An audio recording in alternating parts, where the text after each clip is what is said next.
The college football season is upon us, and the Modelo Recruiter is scouting for the best full-time fans. If you're listening to this, it means you have been recruited. Welcome to the roster, recruits. Grab yourself a Modelo to stay game day ready all season long. Modelo is the official beer of the college football playoff.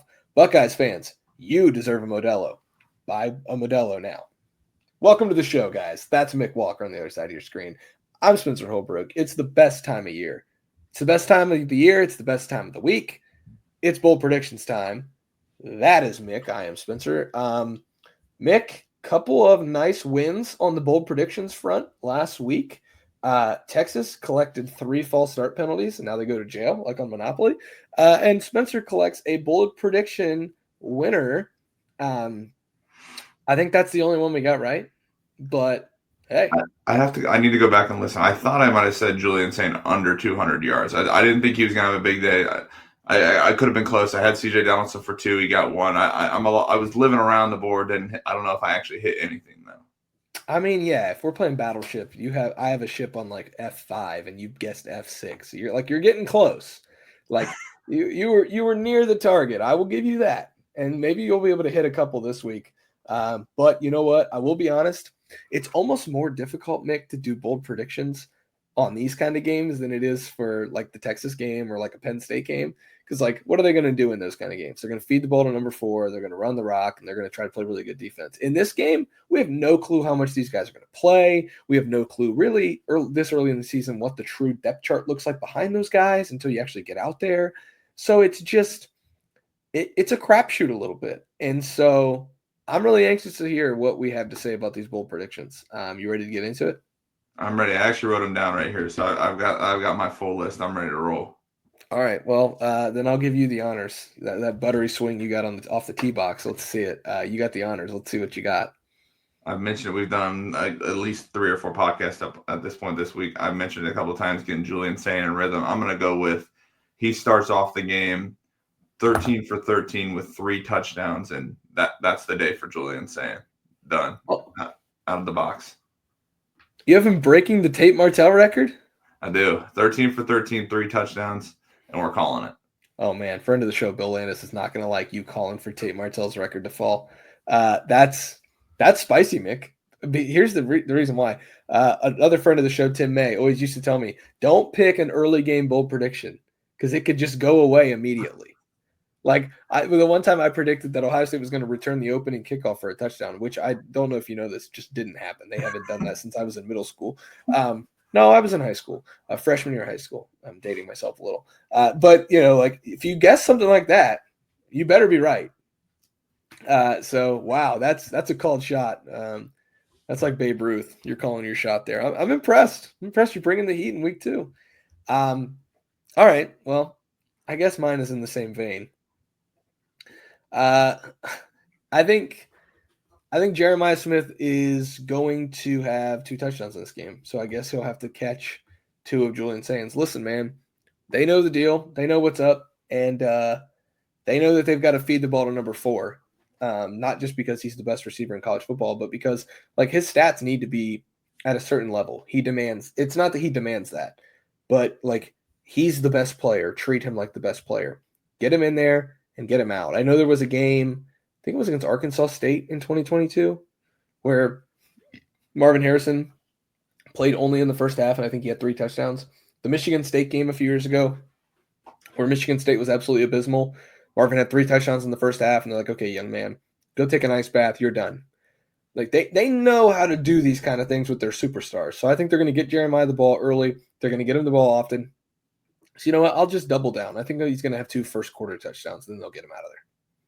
I think that's fair, though. Like we mentioned, Ryan Day said that they were going to have Ryan Hartline called a unselfish game plan or a selfless game plan last week. I think they're going to be a little selfish with the offense in this first half or first quarter. And let's get the ball to 4, make sure that he's taken care of, like you said, make sure he's involved. And let's be honest, like obviously I think we saw with Marvin Harrison Jr., you can sometimes win the blitz and a call forward just based on like, you know what, we knew he was the best wide receiver all year. We don't know if the stats necessarily back it up this season, but that's what we thought, even though he kind of deserved it to win the year prior. I don't think Ohio State wants to go into that mentality with Jeremiah Smith because I think they want him to win a couple of these things before he's out of off to the NFL. And this year would be one of his 2 more remaining opportunities. So get him involved early, get him involved with some big numbers, and like you said, put him on ice. That way you can start padding those stats for the Blitnikoff Award. Yeah, and here, man, like Ohio State might take the ball first in this game for all we know. Like, because if Grambling wins the toss, I would be stunned if Grambling deferred to the second half because like Mickey Joseph on Grambling's head coach this week said he knows the deal. Like they know what they're getting into. It's like this isn't a game where like, oh, are they going to defer and then Grambling's going to hold the ball for the entire first quarter? It's like that's not the deal here. So I just think Jeremiah is going to be active early, active often, and get him out of there. And that's where we can leave this. What is your second bold prediction, Mick? I'm going to flip over the defense. I'm a big fan of making sure my my bold predictions interlock, and I got Ohio State starting with the ball. That's not a bold prediction. I guess it's a little bonus one. I don't know if they're going to – I'm not going to call Grambling deferring or Ohio State saying they want the ball, but I think Ohio State gets the ball to start. We get that one Julian Sayin touchdown I predicted. And then the next 2 drives for Grambling, both in interceptions. I'm going Caleb Downs gets one, and Jalen McLean, who had his breakout game last week, kind of put himself on the map for everybody. They both get interceptions on these back-to-back drives for Grambling. Shut down that and get off the field. 2 interceptions for the starting safety duo. Okay. All right. I like that. I was thinking about flipping over to the defense, but I'll go back over to the offense, and then I'll give a defensive on third so we can just keep this thing a little spicy before we give our score picks. Offensively, I think the Buckeyes are going to run for at least 200 yards in this game. That's not really bold, I guess. But I think it is a little bold because they want to get Julian into a rhythm. They want to get their playmakers to football. They want to make sure that these guys are all getting taken care of in the world of the NIL and transfer portal. And, there's a lot of mouths to feed here. And I'm not necessarily thinking that anybody is, griping about that at all. That's not what I'm insinuating here. But at the same time, like these are opportunities to get your playmakers the ball. And there's fewer running backs to get the ball than there are pass catchers. So I think they're going to throw it around a little bit in this game. That being said, I think Ohio State's going to have a lot of success on the ground. They're going to be able to push Grambling around. They're going to be a little angry about how they ran the ball last week against Texas. I talked about that a little bit on the Wednesday show or on the Thursday show. And just like being able to run the ball better and more effectively.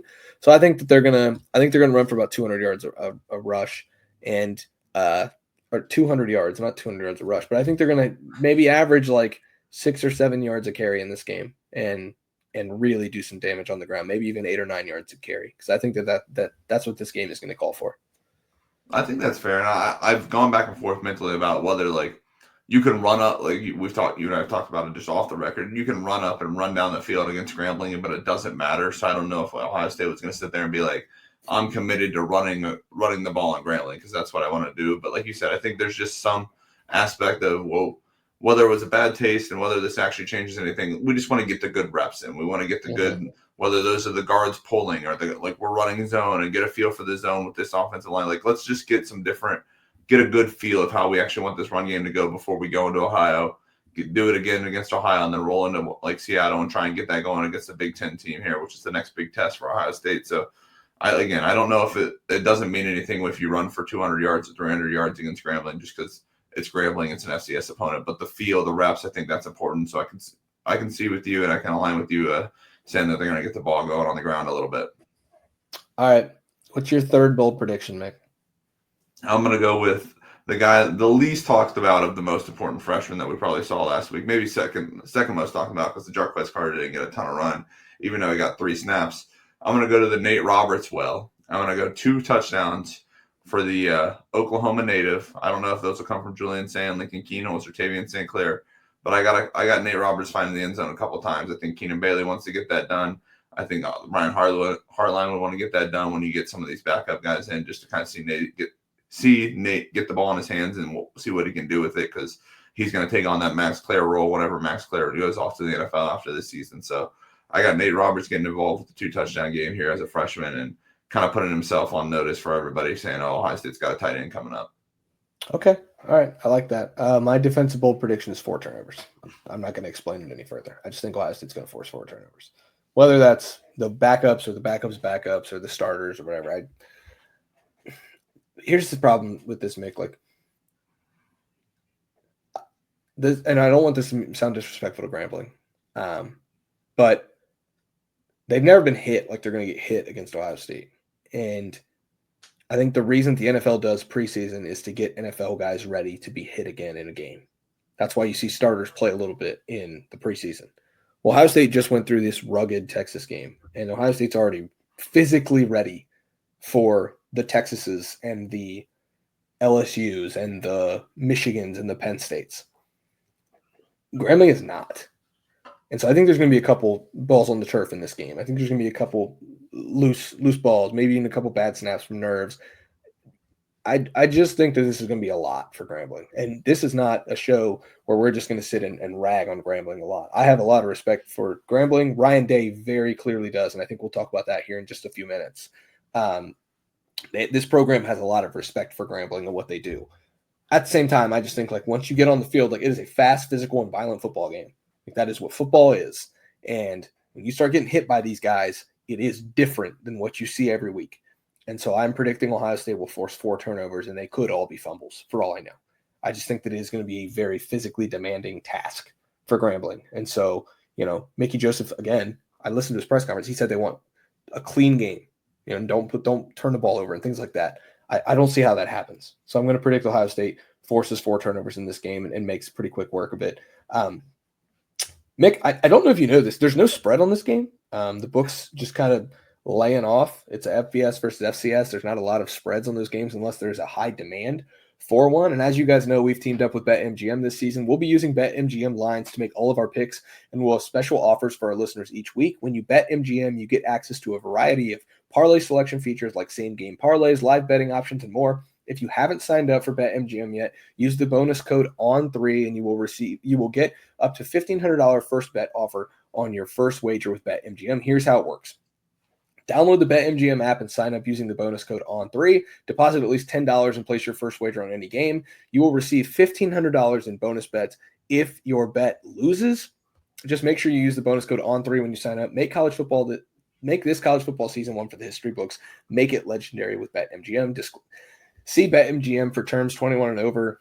U.S. promotional offers not available in New York, Nevada, Ontario, or Puerto Rico. Gambling problem? Call 1-800-GAMBLER. Available in the U.S. Call 1-877-8-HOPE-NY or text HOPE-NY to 467-369 in New York. Call 1-800-NEXT-STEP for Arizona. 1-800-327-5050 in Massachusetts. 1-800-BETS-OFF in Iowa. 1-800-981-0023 in Puerto Rico. First bet offer for new customers only, subject to eligibility requirement. Rewards are non-withdrawable bonus bet that expire in 7 days in partnership with the Kansas Crossing Casino and Hotel. Don't forget, if you haven't signed up for BetMGM yet, use bonus code ON3 and get your $1,500 first bet offer today with the bonus code ON3. That's a $1,500 first bet offer today. The bonus code ON3 over at BetMGM. We appreciate BetMGM. Enough of me blabbing. Mick, even though we love our partners over at BetMGM, what's the score prediction for this game? We don't have a spread. What's the score prediction? I wrote it down here, and I don't know. Like you said, it's tough because I do think Ryan Day respects Grambling. I think he respects the tradition that Eddie Robinson and all these guys have set forth down there in Louisiana. So I don't expect him running it up to try and make it 70 to something to nothing. But I do have it down as I did put down 59-7. And I think that is going to be a very respectable, a very efficient, a very just necessary 59 to get there. Maybe not the field goal. Maybe the field goal is a little bit much.